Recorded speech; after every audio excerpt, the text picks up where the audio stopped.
Okay. This is Jilliana Ranicar-Breese, and I'm back, and this is part 2 of my conversation with Alice Denny, the poet. Alice, tell me about your earlier life, because you became a psychiatric nurse, which is quite unusual. Tell me about your first job and, your training and how it impacted on your writing. Well, it's one of those. It's kind of. It was just fortuitous, really. I'd been to the film studio. I was working in the film studio just after leaving school, on the promise of being taken onto an apprentice scheme in filmmaking, and I blotted my copybook by being the sort of not being able to keep my mouth shut, and I was at a loose end, and the what do you mean you didn't keep your mouth shut? What do you mean? Well, I just wouldn't. I stood up for myself. I stood up for myself. You had a voice. Yes. What were you saying? Well, it was a silly thing, really. The people I was working with, which was in the works department, I was just doing a kind of fill-in job while I was waiting for the apprenticeship to start. They decided they weren't going to do a certain job because it was dangerous and full of dust and stuff. And then the film studios offered them, or us, some extra money to do it. And they said, "Oh, all right then." And I said, "Oh, wait a minute. You said it was not safe to do this, so I'm not doing it." And that meant that they had to put me on gardening duties, and so I think I just made myself a little bit unpopular with certain film producers or somebody. Anyway, that was okay. But while I was waiting afterwards to find another job, this chief nursing officer knew that I was a loose end.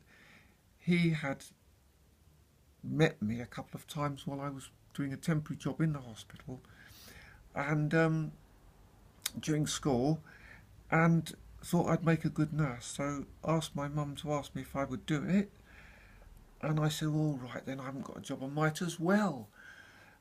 And thinking I would just do the best I could for a little while, and after about a week I'd fallen in love with it, and I thought, this is where this was your career.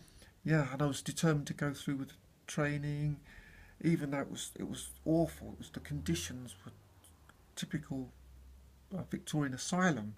Oh, horrible. It was a great big, wasn't an asylum built for 2,000 patients. It still had something. Where was that? That was in Hertfordshire. And it was just where hurricanes hardly happen. Well, I'd lived round the corner from the hospital all my life and played in the grounds, so people had known me since I was a child. Yeah. And the hospital's very quickly closed down now, but it's all housing now. But it had just been my playground as a child, so I went to work there and just fell in love with the work, and then later on, I did a degree. Well, that became your career, didn't it? And I moved by a circuitous route, picking up a degree on the way. I came into Sussex, fell in love with Sussex. What did you get a degree in? Sociology. Okay. Which introduced me to the works of Eric Bateson and family therapy type of things. So I got into doing family therapy. By the time I'd left the hospital in Hertfordshire, I'd started doing some of the very first community nursing that was ever done. Gosh, what sort of year would that be? Oh, that was quite a long while ago. Well, roughly. Remember. Oh, I don't know. Okay. You know me in years. Okay. It goes all wishy-washy. Yeah. But so I got involved in doing that just before the hospital closed down, and then I came to Hellingly, and a proper community service started up there, and eventually I got taken on by the lovely team there and came over to Hastings and worked there in the family therapy unit. I joined in running that with some fantastic people, and I trained in hypnotherapy and psychotherapy. So I used to use hypnotherapy, psychotherapy. You never wanted to go into private practice with the hypnotherapy? No. Well, apart from anything else at that time, I was really, strictly, no private sort of stuff. People should be entitled to this stuff. I'm very, very and I still feel like that, but I'm not quite as single-minded about it now, I think. But I used to think that. And people sometimes asked me to do things privately, and I just said, well, just ask your GP to refer you, and I'll do it for nothing. You're obviously very popular. Well, not really, but it just happened like that. It just didn't feel right to me at the time. So yeah, I did that, and then retired very early. Moved to Brighton eventually. Is that when you got into poetry?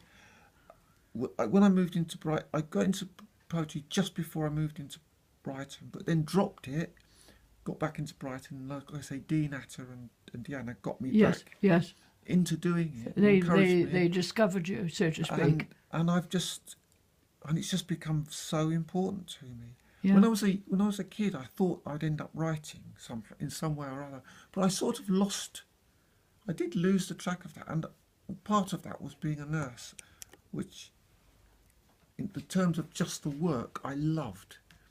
I have to say. And you're passing me this. Do you want me to show you? Yes. Well, this book.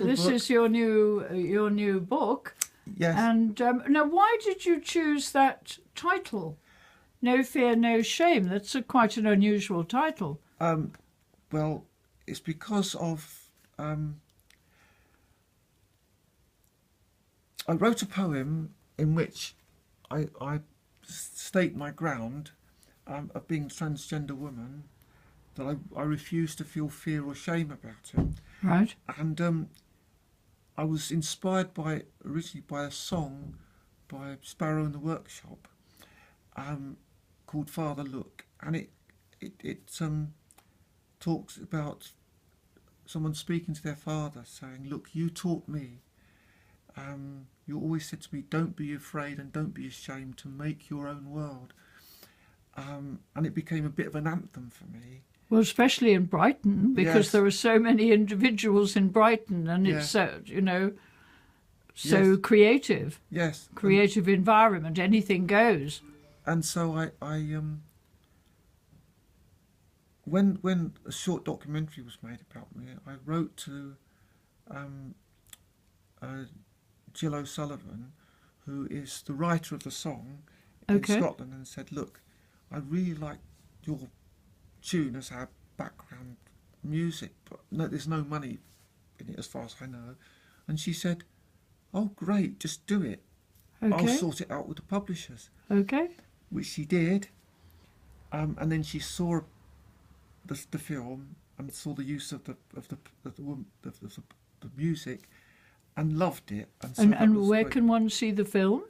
That's on YouTube somewhere. Oh, YouTube. It's on the Mind Generation series as well. And what's the name of the film? It's just called, I think it's called Alice in the Sun. Alice in the Sun, not Alice in Wonderland. Yeah, it was a bit like that. Yeah, it's just and it's got that wonderful tune. I still really love that tune. I should have chosen that actually. Oh, well, you can do. You mean for the radio programme? Yes. Oh, yes. Well, we can change that. Yes. That's not a problem, because we're going to invite you to the radio on Friday. Yes. Well, thank you very much, Alice. It's been a pleasure. More than welcome. I hope that's all right. That's fine. Bye.